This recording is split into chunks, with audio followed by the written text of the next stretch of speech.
You ever notice how money has this mysterious talent for disappearing faster than a magician's assistant? You don't even have to spend it. You just look away for a second and it's gone. You open your wallet. There's a 5, maybe a 10, you blink, and now there's a receipt for coffee you don't remember buying. You check your account balance and it's like looking at a crime scene. Who took it? The suspect's rent, food, gas, and that sneaky little thing called service fees. The only service you get from a service fee is being serviced by someone else's imagination. Payday comes around, and for a brief, shining moment, you feel like a millionaire. You walk a little taller, you start calculating all the things you can finally afford, and by the time you finish the math, it's already gone. Direct deposit, that's what they call it now, but it's not direct to you. It's direct to everyone else. They should rename it indirect deposit. Your paycheck takes one look at your bills, salutes you, and jumps out the window. It's like your money's on a tight schedule. The moment it arrives, it's got appointments. Sorry, boss, I can't stick around. The landlord's been calling, the electric company wants an update, and that car payment's been looking a little impatient. The dollar doesn't even stop to say hello anymore. You used to get to hold it, admire it, maybe fold it nicely in your wallet. Now it's just numbers on a screen doing the cha-cha in and out of your account like it's rehearsing for a Vegas act. Remember when saving money meant putting actual cash in a jar? You'd stash it under the bed or in an old coffee tin, and somehow it felt like progress. You could see your savings grow. Nowadays, you save money by not spending it, and even that feels like a rumor. You skip a lat, and the economists tell you, see, you're building wealth. Really, because I skipped the lat, and all I got was a headache and a bad attitude. Money has a personality. It's like that friend who never pays you back, but always promises they will. Next week, man, I swear.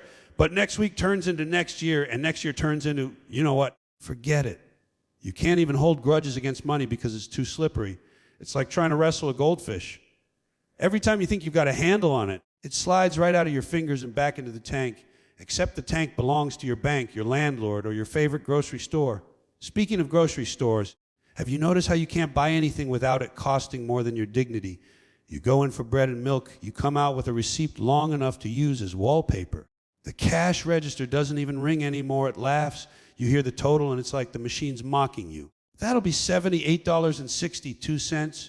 For what? You breathe near the produce section, sir, and don't get me started on taxes. That's the grand finale of the magic show. You earn the money, you watch it disappear, and then once a year they tell you didn't disappear it correctly. We need you to fill out this form to prove you lost your money in the right order. You fill it out, triple check every line, and they still tell you there's a mistake. You owe them more. You always owe them more. It's like tipping a waiter who never brought you food. Then there's inflation, that invisible magician in the corner pulling dimes out of your future. They say it's normal. Normal. If a loaf of bread used to cost 50 cents and now costs $4, that's not normal. That's a hostile takeover of your wallet.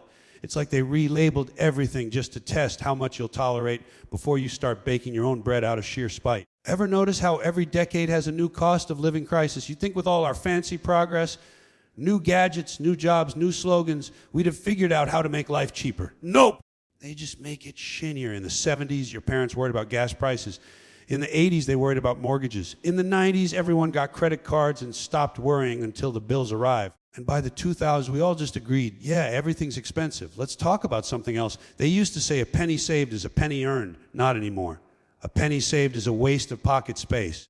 Try paying for something with pennies and see the look you get. You hand over a handful of change, and the cashier's face says, "What century are you from?" Even the machines don't want your coins anymore. They've got exact change only signs like they're allergic to metal. You try to be responsible. You make a budget. You plan your week. You write everything down. And by Wednesday, the plan's in ruins. The problem with budgets is they rely on the idea that prices stay still, which they don't. You can't budget for mystery charges. You ever see those? You open your statement, and there it is. Adjustment fee. Adjustment for what? My patience, my expectations, and don't forget convenience fee. They charge you for their convenience. It's like paying someone for the privilege of taking your wallet. Rent's another disappearing act. You work, you earn, you save, and half of it goes to some guy who owns walls. Not the building, the walls. And if you're lucky, those walls don't leak or talk back. Then you've got utilities, which used to mean essentials. Now it means subscription to survival. You pay for air conditioning, water, electricity, and if one of them stops working, the bill still shows up right on time, cheerful as ever. I'm here to ruin your day. Money disappears because every system it passes through takes a little nibble. It's like a buffet line of invisible hands. You earn it, taxes bite it, bills chew it, corporations lick the plate, and by the time it gets to you, you're fighting over crumbs. You ever notice how the people who tell you to save are the ones selling something? Banks, credit advisors, financial gurus, all of them. You need to invest wisely? Yeah, right?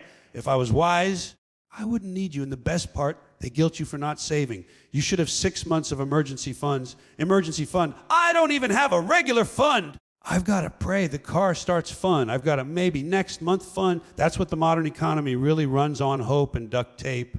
Money's always been sneaky. But the way we use it makes it worse. We used to hand over paper. Now we just tap a card or click a button. It's too easy, no pain, no reflection, no sound of coins clinking to remind you that you just gave something up. Digital spending is like eating invisible calories. You don't feel full, but you're broke. And those tiny transactions, they add up like mosquitoes. 99 cents here, 2.49 there. By the end of the week, you've been nibbled to financial death. Subscription services are the worst offenders. You forget about them until one day your bank account looks like a buffet receipt for apps you haven't opened since Bush was in office. Everyone's chasing financial freedom, whatever that means.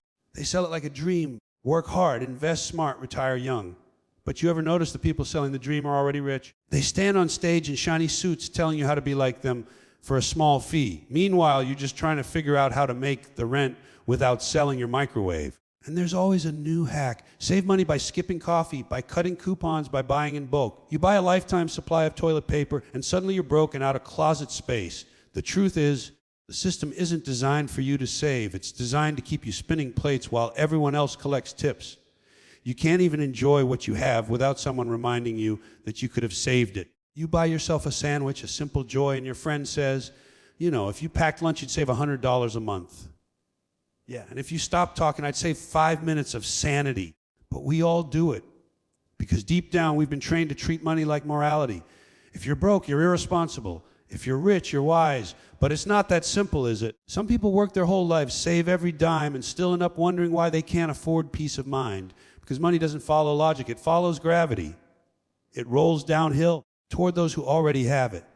That's why the rest of us are standing at the bottom with our hands out, hoping to catch a few loose coins. And every once in a while, one drops, and you get that rush, that brief, intoxicating feeling of control. You go, hey, I'm doing okay. And that's exactly when the car breaks down, the fridge dies, or your kid needs braces. Money doesn't disappear randomly. It waits for dramatic timing. It's funny. They tell you time is money, but have you noticed that money seems to move faster? You can't catch it. You work 40 hours for a check that lasts 4 days. It's like racing a cheetah on a tricycle. And then people wonder why everyone's stressed. We've built a world where peace of mind costs extra. We've got sales that aren't sales, savings that aren't savings, and loyalty programs that reward you for spending more. You get points, you get miles, you get digital confetti. Everything except money. I've got enough reward points to buy a toaster from 1987. But ask me to pay rent and suddenly the system can't process my request. You ever notice that? Technology's never broken when they're taking your money. The machine works flawlessly when you're paying. But the second they owe you something, refund, rebate, reimbursement, suddenly the server's down. Money's a comedian, always pulling jokes at your expense. You spend your life chasing it, protecting it, worshiping it, and when you finally get some, it finds a way to vanish without even saying goodbye. You think you've got security, then something shifts, and you're right back at square one, wondering if the joke's on you. Spoiler alert, it is. And yet, we keep playing along, because what else can you do? You laugh, you tighten your belt, and you keep moving. Maybe that's the real trick. Not figuring out where the money went, but learning how to stay amused while it performs its disappearing act. Because if you stop laughing, all you'll hear is the sound of your wallet closing itself. And that, my friend, is the quietest magic trick in the world. Ah, the great American dream. You know the one? The shiny brochure they hand you the moment you're old enough to owe money. The one with the smiling couple, the happy dog, the white fence, the little house that looks like it was designed by people who never actually lived in one. That dream. They tell you it's yours if you work hard, stay in school, save your pennies, and keep your nose clean. But somewhere between working hard and saving pennies, somebody forgot to mention the fine print. The dream comes with interest, late fees, and a collection agency in a 3-piece suit. You grow up thinking the goal in life is to own something, a house, a car, a future. But the system doesn't want you to own, it wants you to owe. There's a difference. They don't need you happy, they need you paying. The American dream isn't built on success, it's built on subscriptions. Monthly payments for everything, your house, your car, your health, your education, even your peace of mind. You're not living the dream, you're leasing it. And the landlord's name is debt. They told our grandparents, work hard, save money, buy a house. Back then, that actually made sense. You could work one job, Come home, kiss your wife, and still afford a steak dinner on Sunday. Try that today. You work 2 jobs. Come home, kiss your bills, and maybe afford a sandwich if you hold the lettuce. They keep selling the same dream, but the price tag keeps changing. It's like they're auctioning off happiness, and only millionaires are allowed to raise their paddles. They tell you to get an education. Go to college! It's the key to success. Yeah, and it's also the key to a lifetime of debt. You graduate, shake hands, get a diploma, and boom, congratulations! You now owe enough money to buy a small country. You spend the next 30 years paying off an education you barely use. Also, you can get a job that tells you you're overqualified for the position you want and underqualified for the one that pays well. You end up working just to afford the gas it takes to get to work. That's not the American dream. That's a hamster wheel with weave feet. And debt, oh, they love debt. Debt is the fuel that keeps the whole circus running. They say it's good for the economy. Yeah, and a tapeworm's good for a diet. It keeps things moving. Every commercial, every credit card company, every shiny ad on TV is whispering the same thing. Don't wait. You deserve it. You've earned it. And they make it sound romantic. They call it financing. Financing! That's just a polite way of saying, you can't afford it, but we'll let you pretend for a little while. You ever see those car ads? Drive the car of your dreams for only $499 a month. Yeah, until the year 2050. They make it sound like you're buying freedom, but you're really just renting the illusion of movement. You're not driving the car. The car is driving you straight into debt. And then when it breaks down, they say, well, it's time for an upgrade. Upgrade. I'm still paying for the downgrade. And they always say, if you just save a little, you can own your future. But how do you save when the system's designed to drain you dry? You pay taxes on your income, taxes when you spend it, taxes when you die. And then somehow they still manage to convince you it's patriotic. You can't save what's already been claimed. It's like trying to keep sand in a sieve. The holes just keep getting bigger. You ever notice how the dream keeps getting smaller? Used to be people dreamed of a house. Then it became an apartment, then a studio. Now people just dream of getting their deposit back. They used to say, you can be anything you want. Now it's more like you can rent anything you want with proof of income and a 60-80 credit score. The American dream has gone from ownership to layaway. And let's talk about the banks, those magical temples of optimism. You walk in thinking you're there to deposit money, but what you're really doing is offering a sacrifice. You give them your cash, they lend it out 10 times over, and then they charge you a fee for existing. You ever notice that? You try to save and they punish you for it. Minimum balance, maintenance fee, monthly service charge. What service? The privilege of letting them use your money while they smile at you over the counter. You should at least get a massage with that kind of robbery. And credit, what a word, credit. Sounds so noble. You've got good credit. You know what that means. It means you're really good at owing people money and not dying. That's it. That's your reward. They call it a score like it's a game. But it's a game where the house always wins. You miss one payment and suddenly your score drops faster than your dignity on payday. You're not a person anymore. You're a number on a spreadsheet, a walking interest rate. You work, you pay, you try to get ahead, but the ladder's greased. Every step you take up, someone's at the top pouring more oil. You think you're climbing, but you're just slipping slower. And somehow they've convinced you it's your fault. You should have saved more. You should have invested. You should have planned. Yeah, well, maybe I would have planned if the goalpost didn't move every 6 months. The economy is like a carnival, loud, colorful, and designed to take your money. Every booth promises a prize, and every game is rigged. Step right up, invest in the stock market, buy a house, start a business, save for retirement. And you try, you really do. But the house is built on quicksand. You start saving for retirement, and by the time you're halfway there, the price of retirement has doubled. You start a business, and the paperwork alone makes you wish you just opened a lemonade stand instead. You ever notice that the people giving financial advice are the ones who already have money? Don't buy things you don't need, they say from the deck of their yacht. Just make your money work for you. Yeah, sure, my money barely answers the phone. I'm lucky if it shows up for work once a month. Diversify your assets. They say, buddy, I'm trying to diversify my dinner options between ramen and peanut butter. And the advertising, oh, it's beautiful. They've turned manipulation into an art form. They don't sell you products anymore. They sell you feelings. You don't buy a car, you buy confidence. You don't buy a phone, you buy importance. You don't buy clothes, you buy self-worth. And every time you fall for it, they're there with another credit offer saying, we'll believe in you. Yeah. They believe in you so much they'll charge you 19% interest for the privilege. It's a funny thing. The whole system depends on your belief. If people stopped believing in the dream, it would collapse overnight because that's all it is, belief. The entire economy is one giant magic trick powered by collective hope. You work for paper, you trade it for stuff, and the paper keeps changing hands while you keep getting older. And when you finally stop to ask, Wait a minute, where's my piece of the dream? They tell you it's coming. Just be patient. You ever wonder why they call it the American dream? Because you have to be asleep to believe it. That's the punchline nobody tells you. They feed you slogans, land of opportunity, work hard and get ahead, anyone can make it. Yeah, maybe if you're selling the dream, not buying it. The rest of us are just background characters in someone else's success story, and still they keep dangling that carrot. Buy a home, they say. So you do. You sign the papers, get the keys, take that proud picture in front of your new mortgage, because that's what you really bought, a mortgage. You don't own the house, the bank does.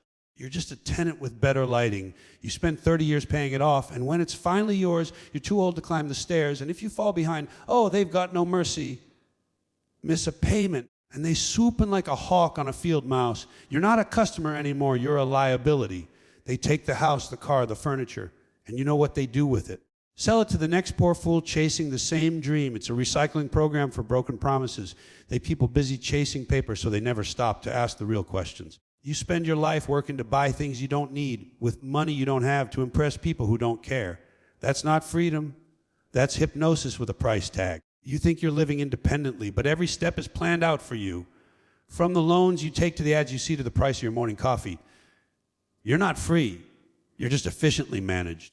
And yet we all keep playing along, because what else can you do? You wake up, you go to work, you pay your bills, and you hope maybe, just maybe, next month will be easier. But it never is, because the dream keeps moving just out of reach. It's like chasing a mirage. The closer you get, the farther it goes. The truth is, the great American dream isn't broken. It was never real to begin with. It's a sales pitch that got too popular. They've just been reselling the same promise for decades. Polish it up, slap a new slogan on it, and watch people line up again. It's not about hope. It's about keeping you hopeful, because hope spends money. You want to save money in this world? Here's the trick. Stop believing the magic show. The minute you stop chasing the dream they're selling, you start waking up. And when you wake up, you realize something.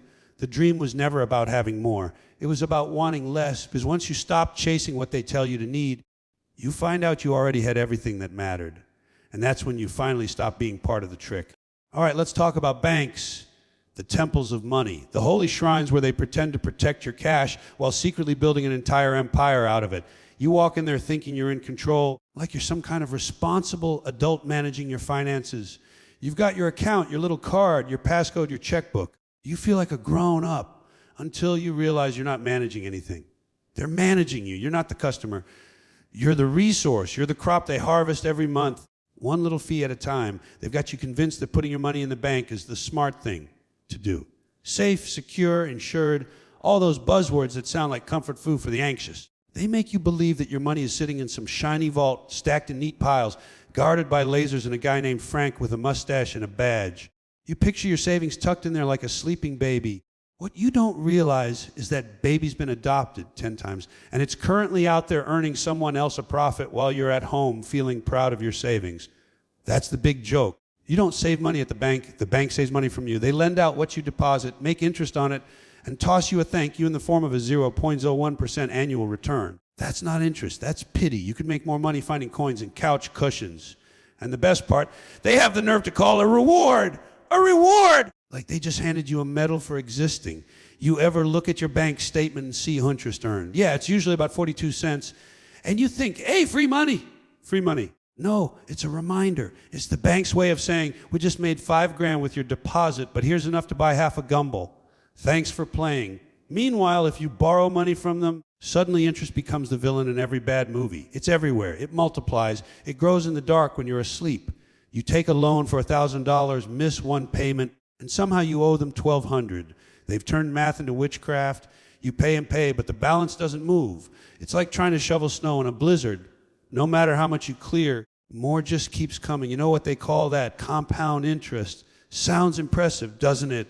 Like something Einstein would have been proud of. And maybe he would have, because it's genius. Not for you, of course. For them, it's like they invented a way to charge you rent for your own past decisions. Every dollar you borrowed becomes a little employee working for the bank, not you. And they never retire. It's a perfect trick, really. They convince you that saving is noble, borrowing is normal, and paying interest is patriotic. You're out there thinking you're being responsible by having a mortgage, a car loan, a credit card. They tell you it's good to build credit. Sure, as long as you're building it for them. You get a credit card, you feel powerful. You can buy now and pay later. Freedom! But that's not freedom. That's financial time travel, and you're always traveling backward. By the time later arrives, you paid double, and the thing you bought isn't even working anymore. And when you finally get tired of paying interest, you think, I'll just pay it off early. Oh no, you can't do that. That would ruin their fun. They've got something called early payment penalties. Think about that. They penalize you for being responsible. Hey, you paid us back too soon. That's not how this game works. We were counting on bleeding you slowly. You ever notice the language banks use? It's designed to confuse you. Annual percentage rate, variable interest, minimum payment due, balance transfer. They make it sound like you need a translator and a bottle of aspirin just to understand your own money. It's like the bank has its own secret language, and the only people fluent in it are the ones charging you for using it. And then there are fees. Oh, they love fees. If they could charge you for breathing near an ATM, they would. You've got maintenance fees, overdraft fees, late fees, foreign transaction fees, inactivity fees. You can't even not use your money without paying for it. It's the only business in the world where doing nothing still costs you something. You try to save, and they chip away at your savings like termites with calculators. The overdraft fee, that's my favorite. That's when you don't have money, so they charge you more money for not having money. That's like the financial version of kicking a guy while he's down and then charging him for the shoe polish. You'd think someone at the bank might look at your balance and go, maybe this person doesn't need another 35 penalty. Nope. The computer doesn't care. It just sees an opportunity. And they always try to sell you new features. You open a basic account, and suddenly they're offering premium benefits. They make it sound glamorous. Exclusive access, a priority service, enhanced security. You know what that means? More fees, slightly sheenier cards, and a fancier font on your statements. It's like putting a tuxedo on a pickpocket. They've even figured out how to make you feel grateful for the privilege of being exploited. You've been pre-approved. They say like it's an honor. Pre-approved for what? More debt. Congratulations, you've officially met the minimum qualifications to owe us money faster. They send you the card with a gold border and a slogan like, because you deserve it. Oh, I deserve it. What did I do? Survive another billing cycle. The ads, oh, they're beautiful. Every bank commercial looks like a fairy tale. People smiling, drinking coffee, children laughing in slow motion, music swelling in the background. Your future starts here. They say, yeah, your payments start here. They don't show the part where you're sweating at your kitchen table, surrounded by statements, trying to remember when happiness got so expensive. They talk about financial freedom. That's the magic phrase. Sounds so nice, freedom. Who doesn't want freedom? But what they mean by freedom is you're free to owe us as much as you want. The more you borrow, the more options you have. Options! That's another good one. They call it flexibility, as if you're stretching towards success instead of bending over for interest payments. And let's not forget the great myth of secure savings. You think your money's sitting there waiting for you, right? Nope. It's out there on vacation in someone else's hands. The bank lends it out to a business, a developer, another country, anyone but you. You try to withdraw more than a few $1,000s and suddenly they're suspicious. Why do you need it? Excuse me, because it's mine. You can put it in any time, but getting it out feels like breaking out of jail. They always say, we're here to help. Oh, they're helping, all right, themselves. You walk in with cash, and by the time you walk out, you've signed up for 3 accounts, 2 cards, and a financial plan that somehow involves giving them more money. They sell you the illusion of stability. They know most people are terrified of losing control, so they build a system where you never actually have control to begin with. And when the economy takes a dippy, notice who gets rescued. Not you. Not the people trying to make rent. Nope. It's the banks, the big guys, the same ones who told you should have saved more. They make the mess, you clean it up, and they get a bonus for doing damage control. It's like watching the arsonist collect an award for bravery after setting your house on fire. They love to talk about trust. Banks run on trust. That's the irony. They don't trust you. That's why they charge you for every little thing, but they expect you to trust them. Your money is safe with us. Sure, until they invent another fee or the market decides your savings aren't worth what they used to be.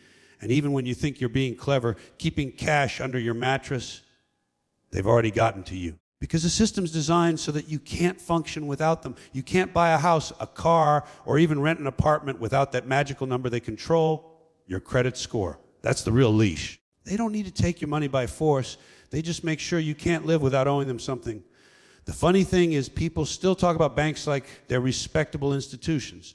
Oh, I bank with this one. They've been around for 100 years. Yeah, so has mold. Longevity doesn't make you good. They're like magicians in suits.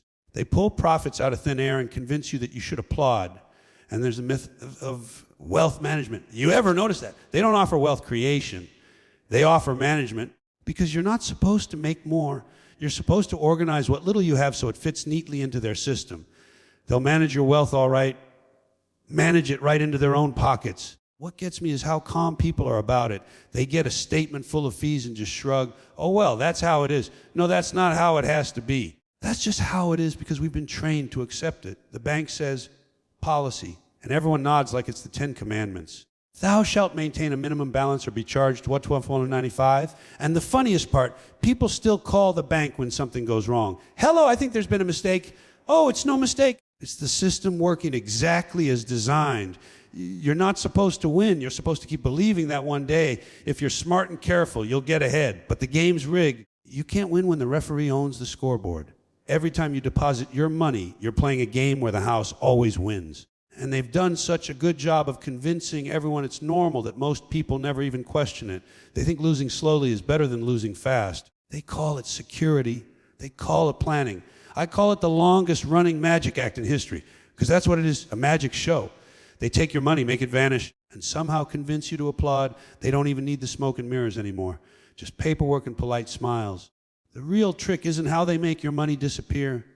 It's how they make you feel grateful while it's happening. And that's the punchline, folks. You think you're saving, you think you're planning for the future, but the truth is you're just watching the slowest disappearing act on earth, your money vanishing 1 decimal point at a time, while the magician keeps asking for applause. You ever notice how money has this strange little habit of playing hide and seek? Except it's not really a game, because it always wins. You think you've got it, you see it on your pay slip, those proud little numbers lined up like obedient soldiers, and then within hours they stage a rebellion. Suddenly they're gone, poof, like a magician's rabbit, except the rabbit doesn't come back. You don't even get a magic hat. You just stand there checking your balance like some desperate archaeologist searching for fossils in an empty desert. I swear there used to be something here. You ever try to save money? It's like trying to catch smoke with a butterfly net. They tell you be responsible, save 10% of your income. 10%. 10% of what? I don't even have 10% of my lunch left by Wednesday.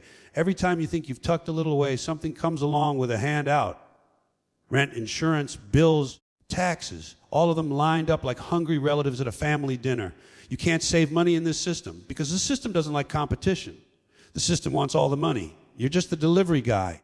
And it's always the same story. Payday feels like Christmas morning. You open your bank app and think, look at that, I'm doing all right. You get that warm, fuzzy feeling for about 38 seconds right before reality walks in wearing a leather jacket, smoking a cigarette, and says, hey, pal, rent's due. Then the electric bill pipes up. The grocery list starts looking like a phone book, and suddenly you're calculating whether you can survive on instant noodles and optimism for the next 2 weeks. It's a scam, folks, a beautiful, well-oiled illusion. The paycheck illusion. They make you believe you're earning money, but what you're really earning is permission to borrow your own time back. Because that's what money is, time you already spent. Hours of your life converted into little green pieces of paper that evaporate before you can fold them. You think you're saving cash, you're really saving minutes of your own life that the system already cashed in on. You work 40 hours a week, then give that time right back in bills, taxes, and overpriced coffee you bought to stay awake during the job that took your time in the first place. That's not saving, that's recycling misery. And every month, it's the same cycle. You promise yourself, this time I'll budget, this time I'll be smart. You make a plan, maybe even a spreadsheet, the digital version of self-delusion. You fill in your expenses, your income, your goals. You feel proud for about 5 minutes, then you open your wallet and reality whispers, Nace plan, Einstein. Because the numbers never add up. They're like politicians. They look good on paper, but you can't trust them once they start talking. And what do they tell you? Cut back! Stop buying coffee! Stop eating out. Oh, sure, because my lifelong financial struggles are clearly caused by that one cappuccino I buy on Fridays. Right, not rent, not inflation. Not the fact that my paycheck has the muscle tone of a wet tissue. No, it's that coffee. If I stop drinking coffee, I'll be a millionaire by Easter. These people think saving money means denying yourself the only 3 joys you have left in life: caffeine, light, and human contact. They love guilt-tripping you about saving. Every commercial, every financial guru, they all act like you've committed a sin by enjoying your own money. You need discipline. You need long-term goals. Yeah, I got a long-term goal. I'd like to die without overdraft fees. But no, they make it sound like you're lazy, irresponsible, reckless, just because you spent $8 on lunch instead of packing a bag of sadness from home. They forget that most people aren't trying to live like royalty. They're just trying to live. And you ever notice how fast money leaves? It's sneaky. You blink and it's gone. You try to retrace your steps. Where did it all go? You open your wallet and it's like a crime scene. You see receipts, crumpled bills, coins that look like survivors of a financial apocalypse. You sit there staring into the abyss of your own poor decisions, and you realize you didn't even do anything special. You just lived. You breathed. You existed. And somehow that cost $200. They used to say money talks. Yeah. Mine does too. It says goodbye. Every time I get paid, it starts packing its bags before I can even wave. I've got a theory. Money doesn't want to stay with regular people. It's got commitment issues. It wants to go where it's appreciated. The stock market, corporate bonuses, offshore accounts. It's allergic to wallets that still have bus tickets in them. You try to hold on to it, and it just wriggles away like a guilty politician caught with a calculator. Oh, the irony. They call it paper money. But try writing anything useful with it. You can't even start a decent fire. You hold a $100 bill and think, this is supposed to represent value. Really, it's a printed piece of debt. You ever notice how weird it is that the same people who tell you to save are the ones printing more money every year? It's like being told to conserve water by a guy filling swimming pools in the desert. They keep creating more of it, and somehow you're the one who has less. The prices keep going up, but the money stays the same. You go to the store, and suddenly a loaf of bread costs what a whole dinner used to cost. You stand there debating whether to buy milk or pay rent, and the government's out there saying, the economy's growing. Growing what exactly? Debt vines. Because I'm pretty sure the only thing growing around here is the hole in my wallet, and then there's taxes. Oh, they love that one. You finally think you've made a little progress. Hey, I've got a small savings. And then here comes Uncle Sam knocking on your door with a fork and napkin. They don't even hide it. They take it right out of your paycheck before you see it. You don't even get a chance to say goodbye. That's not taxation. That's pickpocketing with paperwork. You ever look at your paycheck stub? It's a horror story in print. Gross pay. That's the fantasy. Net pay, that's reality. It's like watching a magic trick in reverse. They show you a big number, wave a few deductions around, say some fancy words like Social Security, federal withholding, benefits, and when the smoke clears, you're left with pocket change and a headache. It's financial sleight of hand, folks. They don't even hide it well anymore. And let's talk about groceries. You walk into the supermarket thinking you'll just grab a few things. You grab a basket, not a cart, because you're trying to be humble. I'll just get the essentials, you tell yourself. 10 minutes later, that basket's heavier than your student loans. You reach the checkout, the cashier scans your stuff, and you watch the total climb like it's competing in the Olympics. You start mentally calculating which items you can live without. Do I really need toothpaste this week? Maybe I can stretch that tube another month. By the time you leave, you're wondering if food prices are set by NASA, and it's not like salaries keep up. Oh no. They tell you to work harder, get a side hustle, invest in yourself. Everybody's hustling, everybody's grinding, and somehow nobody's getting ahead. You ever notice that? The only people getting ahead are the ones already ahead. The rest of us are just running on a treadmill powered by our own exhaustion. And the treadmill costs $12.99 a month in subscription fees. Even saving cash physically feels impossible now. You ever try to hold on to actual paper money? It's like trying to baby soap bubbles. You get it, you fold it, you promise yourself you won't touch it. But there's always something. The car breaks down, the phone bill jumps, your kid needs shoes. You find yourself dipping into that emergency fund for what they don't tell you. Everything in life is an emergency. And banks, oh, the banks! They act like they're doing you a favor by keeping your money. You give them your hard-earned cash, they lend it to someone else, make interest on it, and then give you back a fraction so small you need a microscope to see it. You know what they call that? A savings account. I call it an insult with a password. You earn 0.01% interest a year. At that rate, your money will double in, let's see, sometime after your funeral. And when you finally accept that saving isn't working, you think, maybe I'll invest. Oh boy, the stock market, the great adult casino. They tell you it's calculated risk.